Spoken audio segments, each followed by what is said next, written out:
When the choice seems to be to tear down the church or build a wall around it, we aim to walk the narrow road of nuance through the wilderness between the warring factions and try to figure out what it means to love God and people well.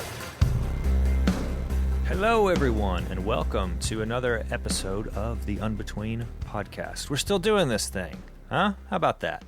We are really excited for this episode because we had a chance to talk to Jason Truby, who was one of the founding members of the band Living Sacrifice and then served as P.O.D.'s guitarist for a number of years.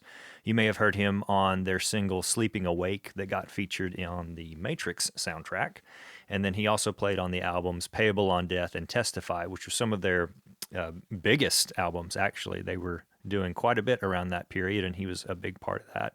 But then also has done a lot of solo and fingerstyle guitar albums since then, and is just a really insightful, deep, thoughtful guy, but then also very personable with a great sense of humor. We really enjoyed talking to him, and we couldn't fit the whole conversation into one episode, so we do intend to have a part 2 coming. But for now, let us get into our conversation with Jason Truby. Well, man, thank you so much for taking time to talk to us today. I know you have plenty going on, and no, you don't have to say yes to these kinds of things, so thank you. We appreciate it. I'm happy to do it. Anytime we get to talk about creativity and faith, I'll work it in. Yeah. Well, do you, before we get going, do you have any questions for us or anything you'd like to know? No, man. I mean, not for during the podcast, but to just ask you a little bit about why you guys do what you do and that kind of stuff. But we can hit that after the fact if you want. Okay. Either way, I can get into it now. It might be a good segue. Yeah, if you want, just to hear a little about like what you guys, why you do this, sure, and what made you want to do it, and kind of your goals and stuff. Yeah. Who's interviewing whom? That's I know. What's the meaning of life, Taylor? No. But then also, also the angle of like what kind of music you guys are into and that kind of stuff. Sure. Well, the podcast started, and does the world really need another one was kind of the question that we had. But the reality is that so many conversations about faith particularly get so polarized so quickly and get very, very tribal in the negative sense very quickly. And that there is a very strong pull to one, quote, side or the other, no matter what your particular theological background or denomination or may be. And we found that we derive so much value from folks who are able to kind of see past the talking points to the issues behind them, and we're willing to sit in the tension of let's actually explore what this means, and let's ask the hard questions that our, quote, tribe doesn't want to have to deal with, and that we didn't think enough of those conversations were happening, and we're always so encouraged when we can connect to people living in the tension, if I can put it that way, that we thought, well, if we can add a little bit of that to the public sphere, then maybe that will be an encouragement to other people. So that's the general kind of thought behind why we started doing it. And we, as far as the kind of music and artistic side, and Ryan, jump in at any point, but we're both musicians. We played in bands, we wrote songs, produced music, and we are both kind of in our mid-30s, so experienced when music made by people of faith started to get mainstream traction and acceptance even, and there were all these conversations about, well, so what kind of art is okay for Christians to make or consume, and all that kind of. It was a very formative experience and very closely tied to how we express our faith, I think. And so kind of in this season, we've been trying to talk to and about or two people who are in those spaces doing those things, and then also how it's affected us if it's just the two of us talking. Ryan, do you have anything to add to that? Yeah, no, I think you nailed it. I mean, we had a couple conversations early on, even talking through, because of the polarization on each side, how easy it is to think you know someone because of the few things that they may scream or shout about, right? Or the things that are important to them, and just trying to dig deeper and find whatever that commonality is so you can even have a conversation. And so that's even where the name Unbetween kind of came from, and just trying to find those areas where there's commonality and you can actually sit down and have a cup of coffee with someone or talk instead of just screaming. Yeah, man, I love it, guys. You know, in a day and age where it's not popular to be able to disagree with someone and still be friends, you know, in Christianity or otherwise, or heaven forbid politically. Yeah, I think there's a great need for that. So keep going after it. And man, I'll be really transparent with you guys as we get into the questions you have for me. You know, I probably know less now than I've ever known in my life, but I'm closer to the Lord than I've ever been. And you know, and I'll unpack that for you more, what I mean by that. But, you know, it's okay as a believer. I'm sure you guys had a lot of this come up if you've been doing interviews about it. When we get to a point where we can say, you know, I don't have an answer for that. I don't know. Yeah. Like there are some I don't knows. You don't arrive at the completion of faith. It's intellectually or spiritually. I just don't. I haven't experienced that.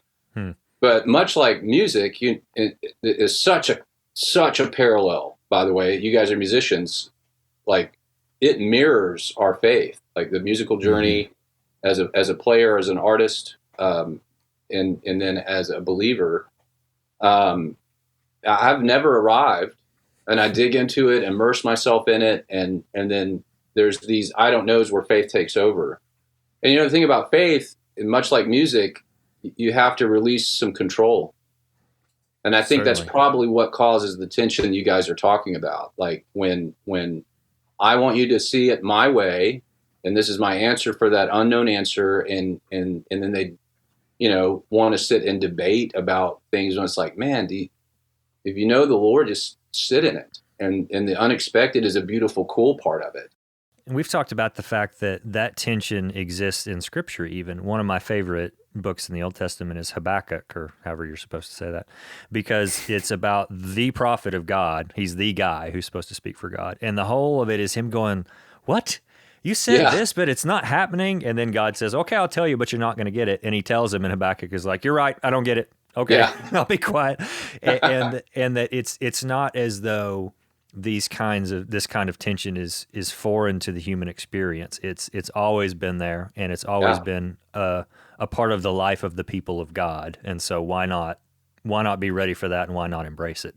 Yeah, and what a cast of characters that we're standing on the shoulders of. Yeah. Like there's so much failure and redemption and usage, even though it was broken. And but that's what makes Scripture so awesome is like we've got people we can connect to. Is like, man, that guy went the opposite direction deliberately and was afraid. And and then we go, oh, wait a minute. So maybe there's nothing wrong with me that's different than what's wrong with everybody else, and that's why we need our faith. But I love it, man. Thumbs up for me, buds. Cool. And just kind of a final note on that, we picked the name Unbetween because there's of course 2 sides to everything, or 8 sides as the case may be. And something else that we saw is that you have folks who see, okay, there's this tribe over here and this tribe over here, and they're pulling. But a lot of folks just kind of check out. So they say, well, I don't want to deal with this, so I'm out. And that's not a good option either. And so it's to say, well, I'm not going to go over here, and I'm not going to go over there, and I'm not going to disengage. I'm going to live in the tension and know that that's where I'm supposed to be. So that's great. Part. I mean, it's like the parts of the body stuff, right? It's you know, the knees questioning what the elbow's doing and wondering why its part's not as important, thinks the elbow's wrong. But you're right.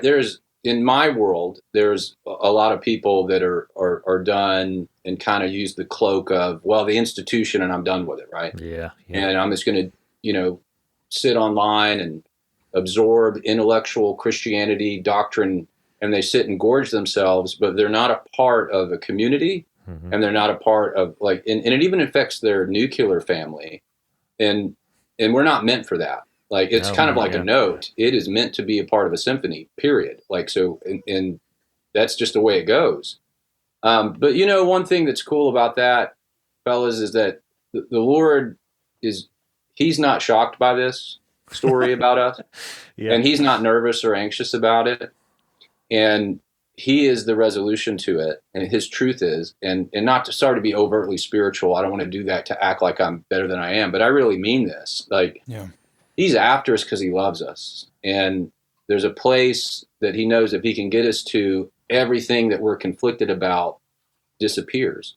Yeah. And he's trying to get us there. And when we get in solitude like that, where we do wash our hands and like, oh, they're kooky, I don't want anything to do with that, and they just want my money, and they're just building their new building, and it's Americanized Christianity, I'm going to stay away, and they get into that phase. Normally, behaviors follow that, and then they tend to slowly, and before you know it, they're questioning their faith, or like I said, they become, this intellectual regurgitation of Christianity, but their life doesn't have any fruit in it. That's not a judgment. That's something I don't want to be. Yeah. Right. And so there is a big need for this, guys. I'm not patting you on the back because we're doing this today, but it needs to be everyday part of our life. Yeah. Like we meet someone out where we're grabbing coffee, see someone we know, they sit down and talk, and then all of a sudden it unfolds, and you can meet them where they're at and love them. And so, yeah, I'm with you. Big time. This is as much for Ryan and I as it is for anybody who might listen to it, honestly. Right. Yeah. Isn't every conversation, right? Yeah. Isn't it like it's edifying each other, challenging each other? And, but man, that's where the two or more together part is so powerful because he wants to talk to us. Yeah. And sometimes it's really hard to hear because there's so much racket. The world's really loud. My mind is really loud. And then the world around me is really loud. So sometimes getting in these quiet moments can be really cool. Yeah, I agree. Yeah. I kind of thought as you were talking, one of the things we've talked about early on is even kind of the new trend of, and I say new, over the past few years, this kind of deconstruction and what that looks like or means. And as you were talking, I thought about, a lot of times that's not even because people are seeking what God's trying to reveal to them. It's more of, this is what I want to be true, so I'm going to pursue everything that makes that right. And exactly, yeah, you're right on, Ryan. And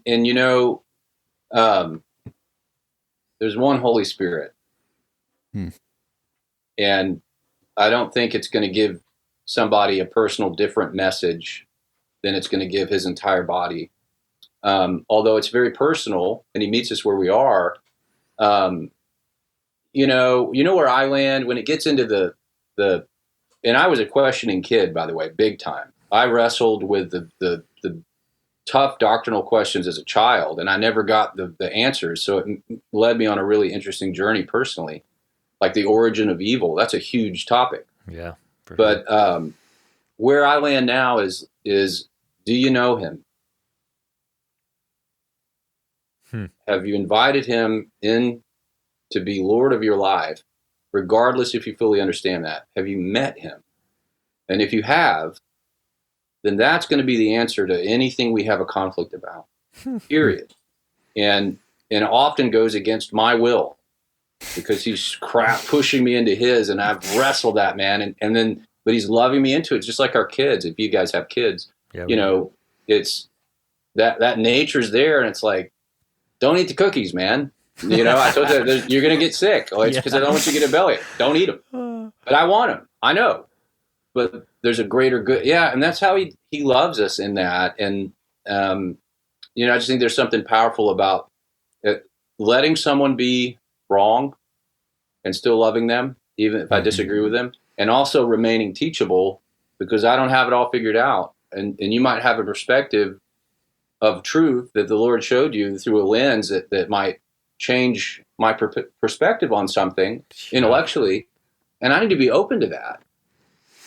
You know what I mean? Yeah. Oh, certainly. I mean, Ryan and I have enough overlap that we have a lot of similar interests, but then there's a lot of stuff that we're different, and even some of the stuff we believe is different, and there's not friction, but sometimes those things bounce off each other. But I mean, the reality is, like, I know that dude has my back, and I know I can call him whenever I need anything, and I don't have to question it. And I hope he feels this or understands it going the other way. And that, as you say, is far stronger than any, like, this point of theology that we may or may not agree on. Mm-hmm. Yeah, exactly. Like if the main pillars of Christianity, like going way back even to like the liturgy, and like, hey, Christ, born of a virgin, died, resurrected, Son of God of heaven. You got that? Then the other stuff in the outside, and you guys know there's a lot of other stuff. We won't even get into any of that. But it's like, do you believe that core? real. And then if you do, well, we're on the same page.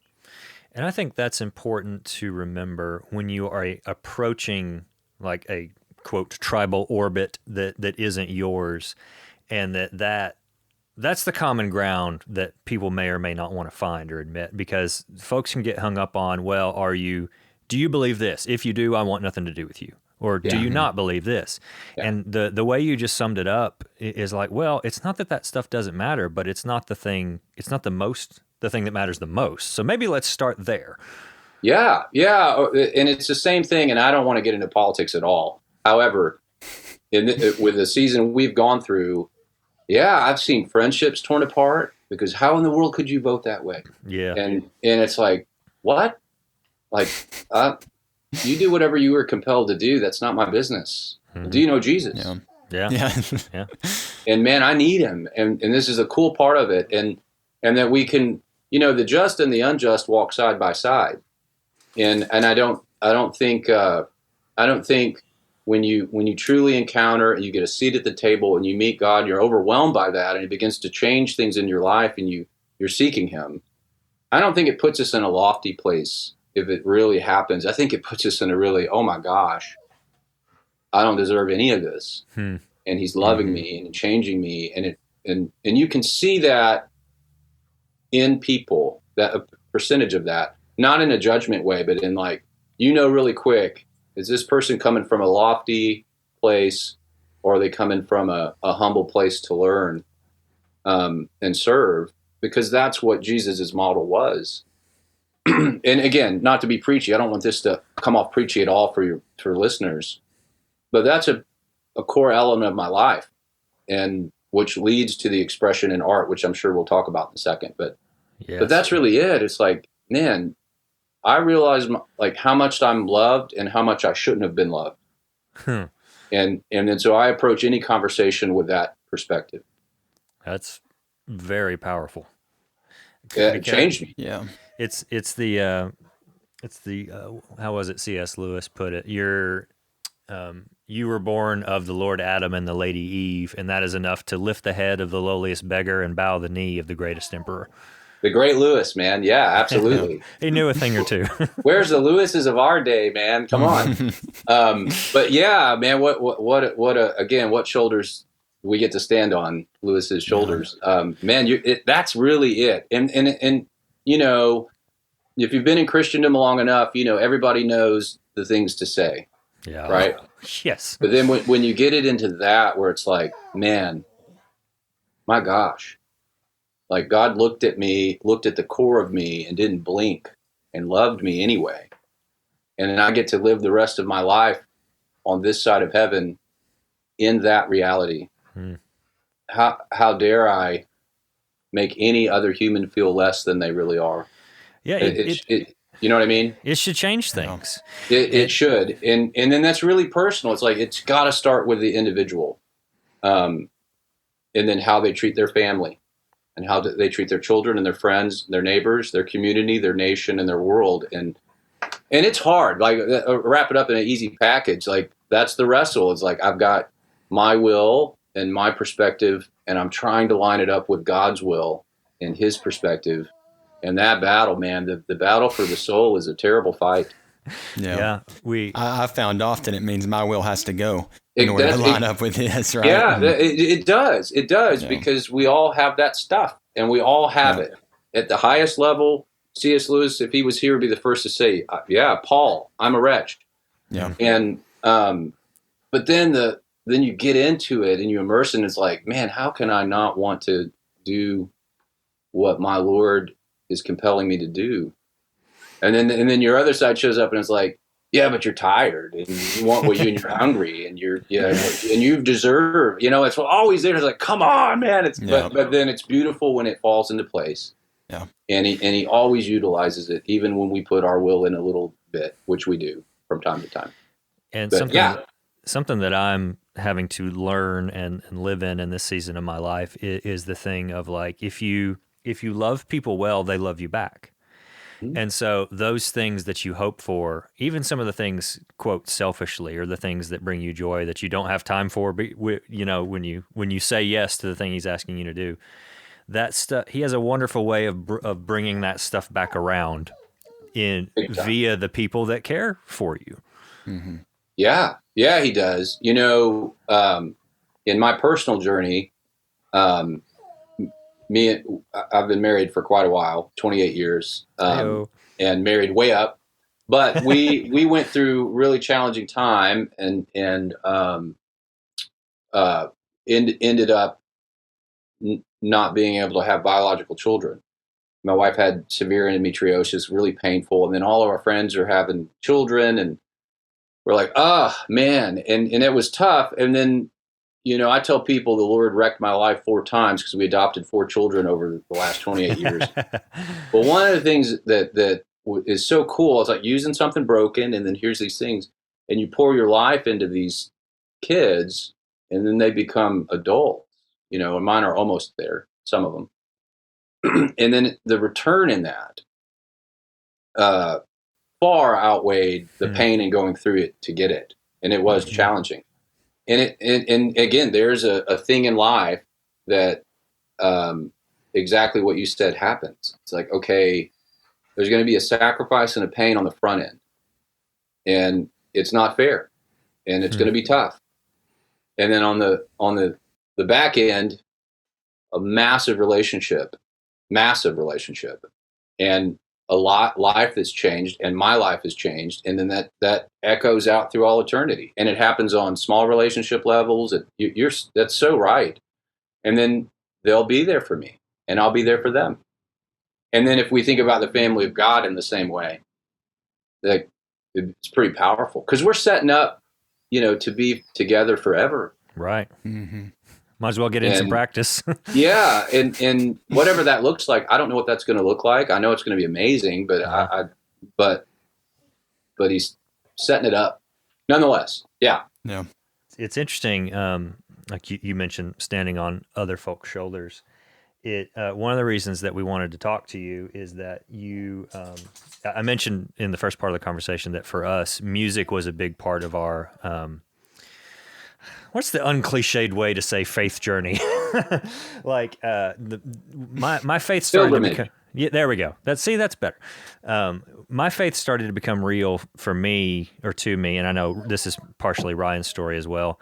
Kind of like late teens, early 20s, and music was a big part of that. And asking questions of the church and of Christianity, and having my mind to some degree formed by the music that I was listening to. Oh, I didn't know Christians made music like this. This is really cool. And I didn't know you could write a song about these things. And so those for many years were all kind of tied up together. And you can't just camp out in that one spot and make that the whole of everything. But it was a really integral part of it. And I remember, and P.O.D. was a big part of that for me. Cool. In the sense that like these guys are making pretty raw music in terms of what I was used to, both lyrically and musically, and they are in spaces that the Christianity that I grew up with had said it was not okay for Christians to be in. Yeah, and so that kind of, I mean, they were, other than DC Talk, one of the first big, quote, crossover artists, where folks who were not Christian would be like, these guys are all right, And so I know that you started out in Living Sacrifice years ago, which also had a similar thing on a different scale, in that being one of the first like really heavy bands comprised of people of faith, or started by people of faith. So we just, a lot of the folks we've been talking to, Josh Porter from Showbread, we're actually talking to him again on Monday. A gentleman named Andy Ziff, he was in a band with some of the Stavesacre guys. We talked to Nao Glover, who's the editor of HM Magazine now, and a couple other folks we've reached out to, but they're kind of in the in-between space, or have been there. And I was just kind of curious, and Ryan, jump in about your thoughts. But I was kind of curious to hear about how you kind of made sense of that in-betweenness, if I can put it that way. You know, Living Sacrifice, I only saw once at the TNT Powerhouse in Bryant, if you remember Nice. that. Yeah. But then also, you know, a lot of times bands like that had to play in the bars because they weren't welcome in the churches. And Oh yeah. Yeah. so that was a huge moment that went on for however many years. So that's kind of what we wanted to pick your brain about a little bit, if we could. Yeah, of course. So I'm going to kind of go a little bit further back at first. Mm-hmm. So one of the things, and you can imagine, like through that whole journey, because Living Sacrifice was about 10 years, and we did play with hideous bands on tours, and then we play, you know, a Christian youth thing, and then we'd be in a bar, and then so we were back and forth, and then in the P.O.D. stage, it was even stronger. Even though we were on Atlantic Records, it was, you know, we're playing really big tours, and then, you know, you've got a whole group of youth group kids show up in the meet and greet, and you know, we're asked to play a Billy Graham crusade, but then we're playing the WWE event or whatever. Yeah, it was wild. But so to go back to the thing that that came up a lot in all of the interviews over those years, about, you know, how to, first of all, their angle might have been, you know, a little more ugly, because they're like, well, what's a choir boy doing, you know, trying to play? Yeah. So you knew that guy was trying to find holes in you, and you know, like, all right, dude. And then you had other people from a different angle. So that's why I want to go back to the beginning. The profession of creating art, whether it's visual media or music or even a writer, I think it's pretty important to know, well, first of all, a song can't be Christian or not Christian. Right. Yeah. And I know how, right, we're going right into the tension, because here it comes. Mm-hmm. But the Lord didn't die for chord progressions. He died for people. Yeah. Right? He did. And I understand the angle, because it has been so segregated. But so I'm a musician for a living. It's what I do.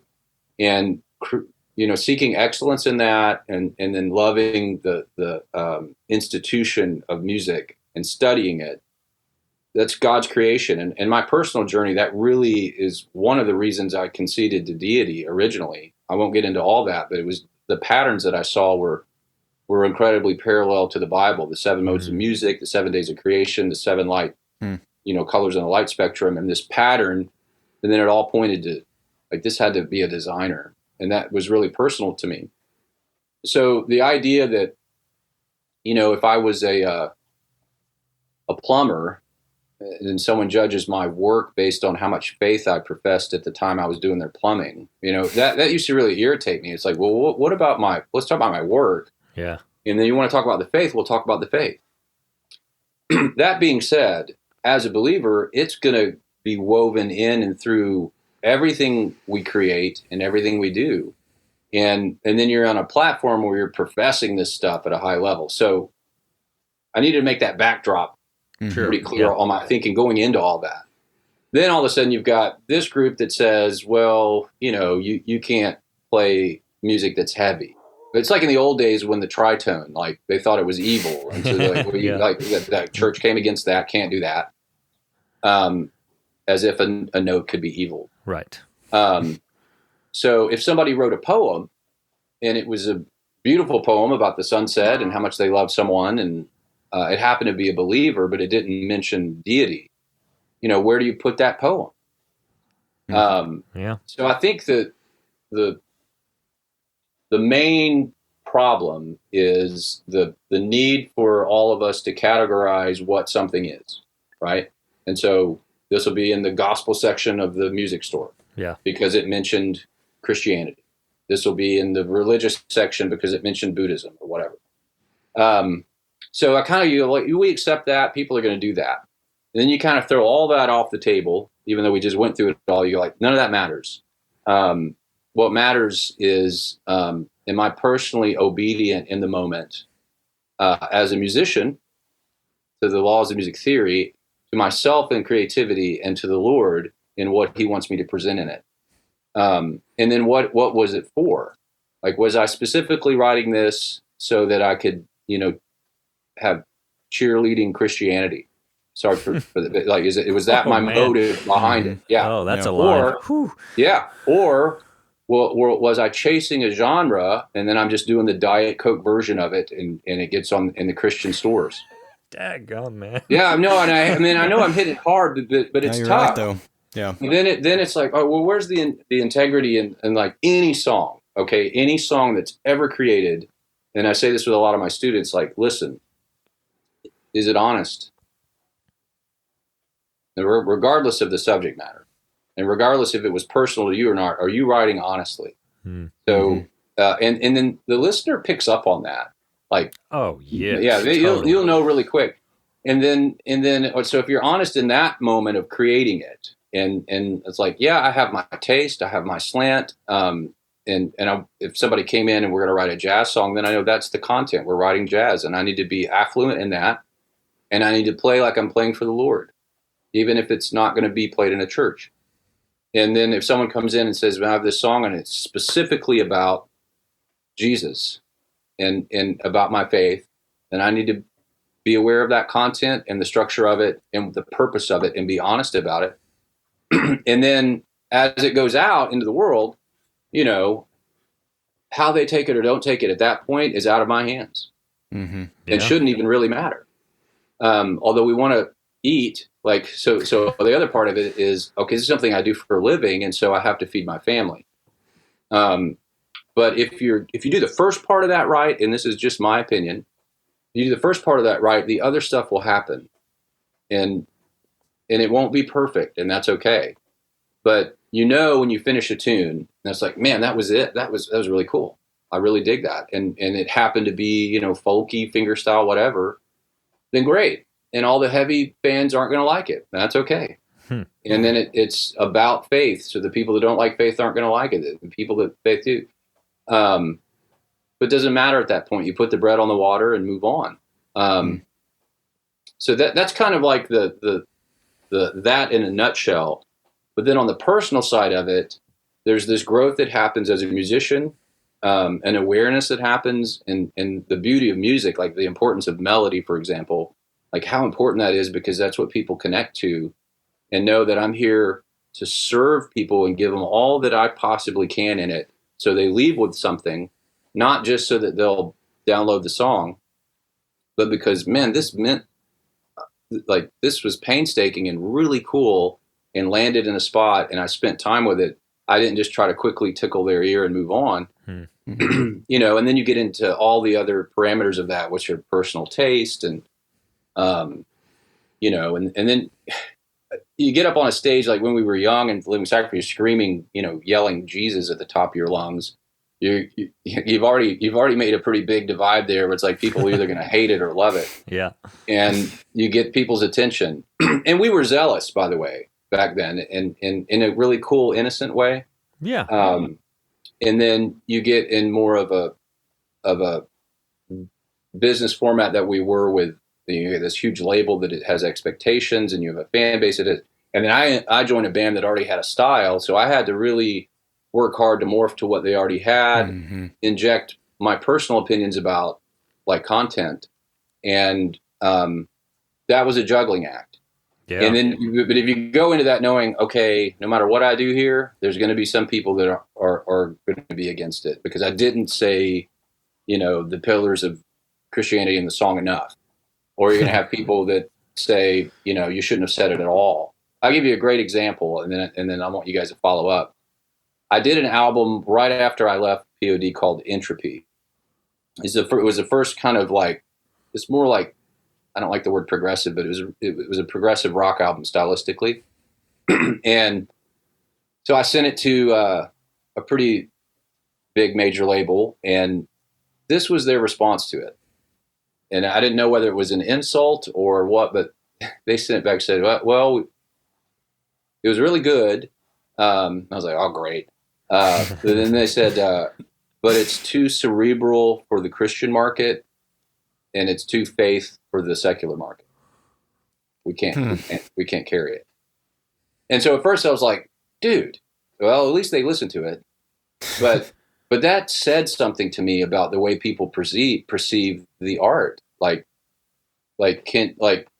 Music is metaphor, and we're metaphors in motion, and it's God's story. And when we're creative, that's His nature. He created everything. That's His nature. And so we're in that, and it's like, so it's great to push and use metaphor and be creative, not in a narcissistic sense of hey, this is my great creation, but in like, man, He's letting me see things, and there is a metaphor there that's really cool, and it might help people think about their faith. I think believers that are creating art need to push more into that.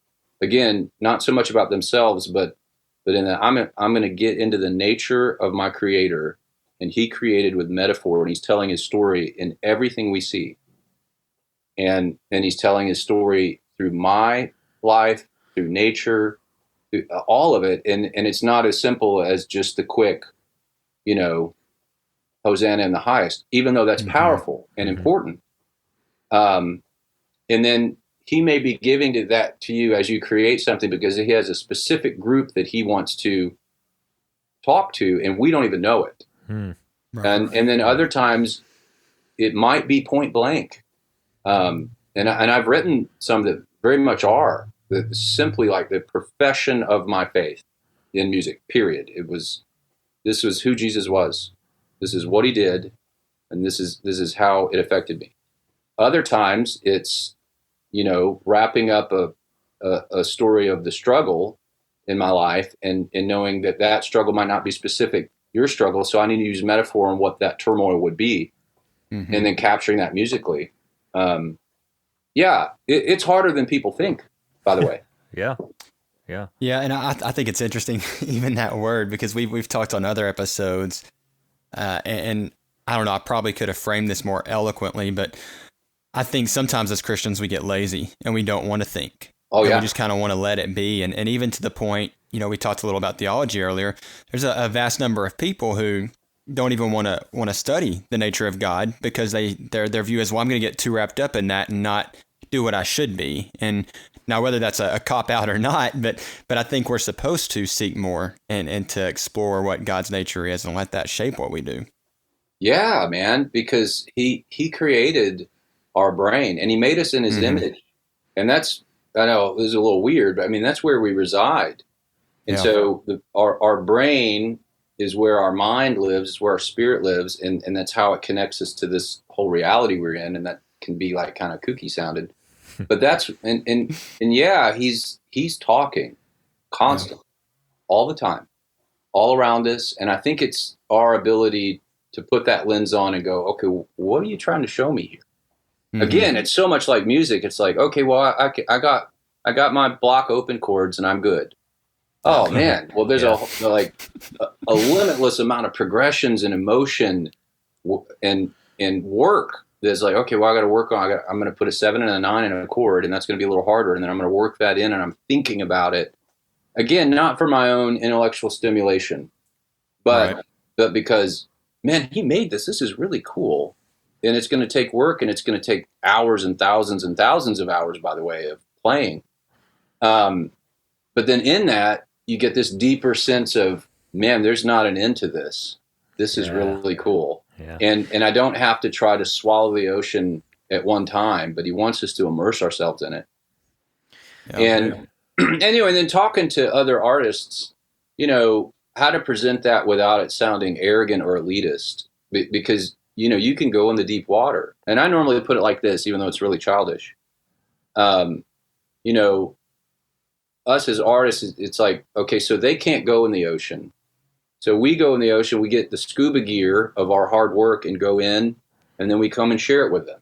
And they may not have the scuba gear because they're not artists.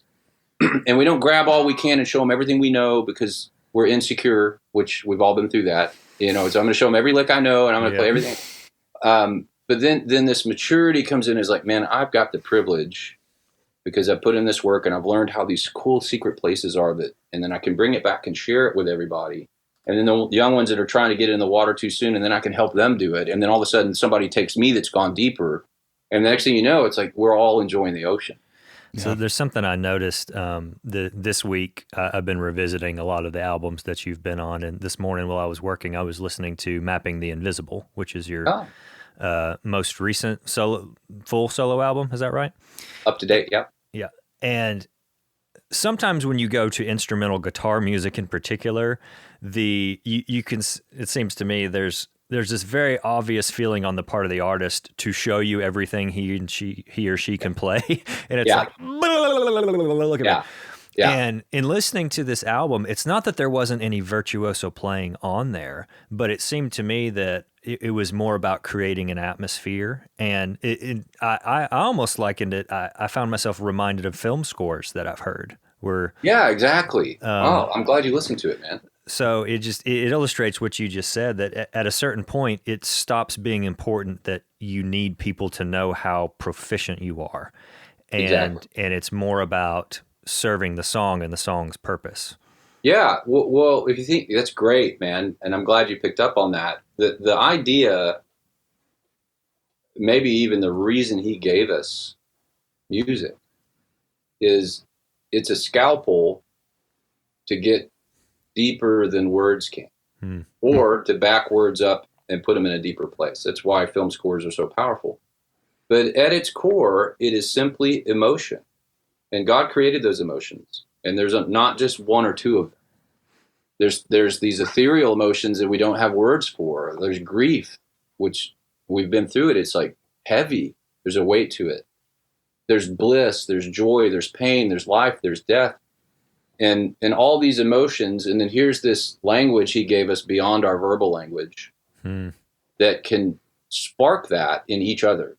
And that's if that's happening melodically, particularly, then it's like, I don't know how they're going to receive that, but that progression or that melody captured angst, or it captured something that we don't even have a word for. And that's its power. And then the other really important humble part is we didn't create that it does that. Yeah, to be honest, I don't think any of us create any chord progression. They were all already there. Yeah. So it's like when he put Adam in the garden, whatever that looked like, he had him organized. He was organizing, putting plants in the right place. Yeah. And here's the garden of the music of our life, and then we're putting the notes in the right place, which takes our practice. You got to work. But then we spark that in someone else, which is really, really a humbling, really cool thing. Because the one thing if somebody says, I love you. And then if somebody puts it on an instrument at the depth that they're feeling it, it's a whole nother thing. It's one thing to say it, it's another thing to show it. So for work, one of the things I'm obliged to do is make videos. And there's a principle of filmmaking that don't say or don't tell, show. Yeah. And you can tell somebody you love them, but that doesn't mean anything until you show them, until you Big do time. Something concrete to express it. And a piece of art can do that. Yeah. Yeah. And then there's these, I'm constantly on a melody or chord hunt in my mind, probably more than I should be. but I think he wires some of us to feel what we're experiencing and what other people are experiencing. Mm-hmm. And so if you see something that has this gravity to it, or something is like watching my youngest get lost in his imagination still, and the sun's blowing behind him and he's just in it. You know what I'm talking about? Yeah, I do. Capturing music for that. Well, I don't even have a word for that, but I know what it is, and I know what it feels. I know what it feels like, and then it's like, I'm gonna go after that. And it wouldn't be honest if I didn't say sometimes I'm doing that because I'm just really want to seek it for me. Like the world may never hear it, and I'm okay with that. but other times, it's like, okay, let's see how we could present that, and maybe it'll help someone. Yeah. Or maybe just make them feel good. Or maybe it's just, I just enjoyed that. It's like a good meal. They say, you cooked a good meal. That was great. And they move on with their life. That's fine. But that's the beauty of it. It might hit someone and go like, oh my gosh, you took me back to my childhood. And I remembered this and it was so cool. But even then it's like, well, great, because that came through me, not from me. Yeah. We've talked kind of in this quote series that we're doing that the first mention of God putting the Holy Spirit on or in somebody is in Exodus. I think it's in chapter 31. And it's this guy named Bezalel whose job it was to create all the beautiful things that went in the tabernacle. And it is not an accident that it happened that way. Like that's very on purpose. And I think that and the kind of the work of gardening that God gives to Adam and Eve in the first couple of chapters of Genesis, I think those are tied together in that a song or a painting or a film or whatever, you don't just stumble across it growing out of the ground. It has to be cultivated. Or even if you do, it's like, if I want this to grow, if I want an orchard of apples instead of an apple tree, then there is careful work of husbandry that must be undertaken in order to see those results. And I think, and art is like that too. And then there's study that know like, well, that plant has to go there. It has to have this much sun. Yeah. Or it has to have this much water. Yeah. I love it, man. When I was much younger, I had a really, like I told you guys all these crazy questions, but I was like, well, why didn't Jesus ever create any, like when he was here, did he ever do any art? Or did he write a song or did he make a painting? And then the answer didn't come through a person, but he was like, you're standing in it. And I was like, oh, wait a minute. He created everything. Yeah. He didn't need to. Like he was like the center of all of it. He was a performance artist, though, because so much of, and this is difficult at times for us to grasp, being on the other side of the world, speaking a different language 2,000 years later, but so many of the things that he literally staged, like the things he was saying and where he was and to whom he was saying them, synthesizing all these different parts of the Torah and the prophets and the writings, the folks there saw what he was performing. Yeah, absolutely. You know, that's a great point, Taylor, because he understood that audience. He understood the time he was in. I really wish I knew what he drew in the sand. Yeah, don't we all, man? Yeah, I know. Wouldn't that be cool? But being so fully aware, but then so service oriented to the moment. What a message, man! Because that's our model, and we mess it up, man. That's the thing. I want to make sure everybody that listens to this knows. Like, I don't fully have that figured out yet, but I know I want to stay close to it, as close as I can to it. And the older I get, the more I know. Like, man, I want the chords in his hands, whether it's simple or profound, for the moment. And it gets back to little side note here, but it's because we're kind of on it. Again, rarely do these kind of things, but somebody had asked me to do a songwriter seminar for a group, like a regional group of worship leaders, church worship leaders. And I was like, that's really not my motif, but okay. and so I put together this, what I thought was like this really good outline and kind of music theory stuff and the stuff you would expect. And when I was driving there, I was like, it just hit me like, man, that's not what I'm supposed to talk about. And so I go in this group, and the guy I spoke before, and it was good, but it was, routine. And so I was like, well, hey, what do you think that the highest form of worship is? And, a few people answered, but it had hit me hard. I was like, those are good, man. But I said, in going back to the gospel, which is my source, the highest form of worship is obedience, because I'm not identifying God any more in any way than when I do what he tells me to do. And in the moment, if I have the capacity to play every C minor 7 run and hit and I can. I don't mean that like, whoa, but I've worked. I know what that is. I've done it forever. Right. Or every incredible, cool, Thelonious jazz lick. But I'm in a moment where I need to be obedient to the surroundings and to the content of the tune. And it is a simple C that I'm supposed to play. And in that moment, or melodically in that moment, but much less in the moments of where I'm talking to people or what he has me do, and being connected to him enough so that I can hear that. And that's hard to hear, by the way.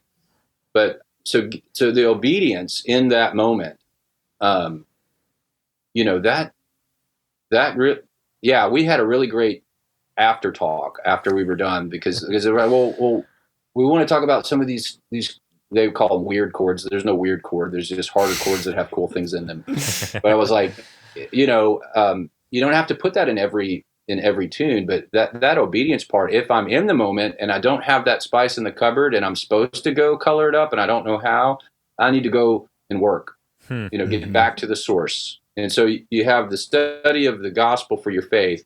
You have the study of your work, in this case, music. And so if I'm lazy on that end, it's going to suffer. Or if I try to act like I know more about this and or musically act like I know more and I get myself in a situation and you don't know it, it's okay. And he's pushing us into obedience, in my opinion. Again, not saying that from a lofty place because I miss it a bunch, but it's getting a little better every day. Mm-hmm. Yeah. Well, and I even think back to the analogy you used earlier with the scalpel. I mean, sometimes the thing that's going to cut through and wake you up is something just different, you know? I mean, for me, much like Taylor, it was kind of the more raw rock that kind of woke me up and helped me realize some of that was, you know, what was being said was so much deeper. But without maybe the screaming or shouting, I don't know if I'd have listened, you know? Yeah. And he used that specifically for you and maybe other people. And then someone else may like, well, I just needed a really tender, soft, because they may like polka. Yeah, you I have know? a great It's example like, of that, actually. I remember playing, this was years ago, but I was playing in church, and I think I was on bass that day, but we were doing what my dad likes to call boom chick songs. Boom chick, boom chick, boom chick. Yeah. You know, kind of some of the old, like, I'll fly away kind of beat. One of those kind of hymns. It wasn't that song, but it was like that. And I looked out, and there was an older woman, like gray-haired, 60s or 70s, standing up with her hands raised, eyes closed, just gone in the moment. And I was like, I need to remember this.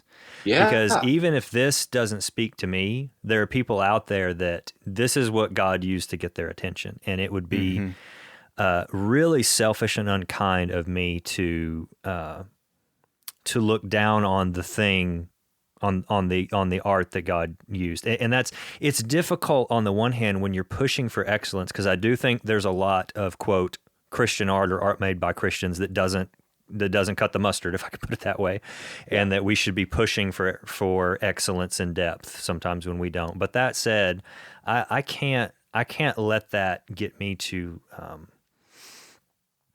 I can't allow myself to write something off when God may be using it, because that's what he does with me. He doesn't write me off, you know? Yeah. Oh man, you know what? And I guess I don't mind sharing this story. I had left P.O.D. and so I was a little displaced, and we were moving to a different place in Arkansas. We had just found out that we were going to go to Thailand and adopt my middle son, and you know, finances are changing, positions changing, and I was, you know, in a heavy tension place. And a woman reached out to me to go, says, well, there's a young man that is in hospice and found out you were in Arkansas. I wanted to know if you can go visit him. And I'll kind of shorten this story up a little bit. And I was like, oh, maybe I'll be back in February. And she's like, well, we're hoping you could go tomorrow. And I was like, what? It was like right before Christmas. And I was like, man. And anyway, some CDs and stuff and a care package. And I was like, all right, I'll go. The lady meets me there, and she had to leave. And I was like, what's wrong with the guy? I don't even know what was wrong with the guy. Anyway, he had Crohn's disease. He was maybe 28, 29 years old. And I walk in the room, and he's, you know, 98 pounds, you know, in a diaper, smelled terrible. His teeth had fallen out from the steroids. And I was like, so I kind of just went into my mode. And I was like, hey, man, I was really cool. And kind of made the assumption that he was a believer like we are. And that was a bad assumption. I thought because he liked our music. And he was really upset about the life that he had been given. And as you can imagine. And so I was like, but I just felt this, okay, don't say anything, just be with him. And he was into rodeo. I don't know anything about rodeos. And I stayed and I was in this room and it was like yucky. And I stayed, ended up being like 2 hours. And I'd kind of feel like I need to say something and I wouldn't. And he said, I can't believe you're here, man. It's awesome. And still nothing. And he had this gunky, beat up guitar in the corner, and the action was terrible, and the strings were, and I was kind of like, I'm a germaphobe, so I was like, but I was like, all right. I was like, hey man, I'm a musician. Let me play for you. Is that okay? And he's like, oh yeah, by all means. And I clean the guitar up a little bit, and then I just start playing, and I feel nothing, by the way, at this point. I'm just trying to figure everything out. And then I look in the corner of my eye, and he's crying. And then I felt like, and I held it back because, I was full. I didn't want to overflow, but I didn't want him to think I felt sorry for him. But I felt it, and I didn't play great. Like I said, the intonation was terrible, and but something came through that, and it shook me and it shook him. And then he excused himself and went to the bathroom, and then the nurse came in and said, well, visiting hours are up. And I was like, oh, okay. And then he came out, I was like, well, hey, I got to go, man, but you know what I'm all about. So whether you like it or not, I'm going to pray for you. And he got this huge smile on his face. And he goes, you were praying for me while you were playing, Jason, and just know that I believe. And I go, I think that's all the Father wanted to hear. And I was like shaking when I left. It was like really powerful. But I got like so convicted when I left. And by the way, he died while we were in Thailand. But that had nothing to do with me. and there was things on both ends that were getting cleaned up. Like it just totally shook me. And that moment meant so much more to me than playing in front of 30,000 people. Mm-hmm. It shook me to my core. And man, it was like not a voice. I didn't hear anything, but I felt it in my spirit.